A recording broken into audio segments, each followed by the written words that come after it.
How big of a deal is it for a presidential candidate like Hoyoi to meet a former Japanese prime minister? I mean, is that a common thing?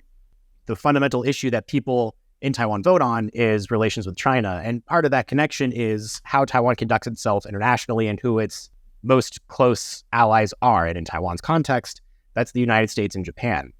So it's a fundamental part of every presidential campaign to demonstrate that you're able to not just maintain good relations, but also try to further relations with Taiwan's two key allies. When you have someone like Ho, who is not well known for foreign policy and not well known for his diplomacy efforts, it's particularly important for someone like him to make these trips, not just to demonstrate domestically that he has the foreign policy chops that a president needs, but also to reassure Taiwan's allies like Japan and like the United States that he's willing to put in the work and effort to be seen as the sort of key foreign policy player that a Taiwanese president ought to be seen as.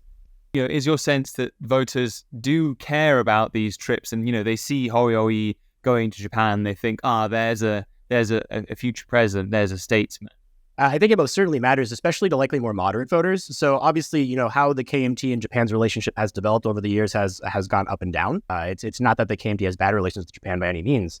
But, the closer that Japan got with the DPP, I think it's now required of the KMT to make some sort of compensation effort to try to show that they can also maintain robust relations with Japan as well. Hoyoi, the KMT candidate, is a current mayor of New Taipei. Ko Wen-je, another candidate, he is he's the former mayor of Taipei. So these are both kind of regional level politicians, whereas Lai Ching-te, the ruling party candidate, is the sitting vice president. So he's a national level politician with, good excuses to go and visit lots of different countries at various different points in time. Is that an advantage for him and a disadvantage for the other two?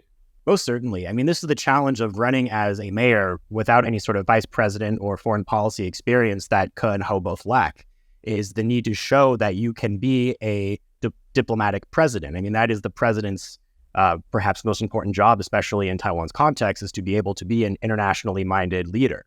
And William Lai is able to, at the very least, say that as vice president, he has more experience than Ho and Ko, which is just sort of qualitatively true. He's been vice president for the last 4 years.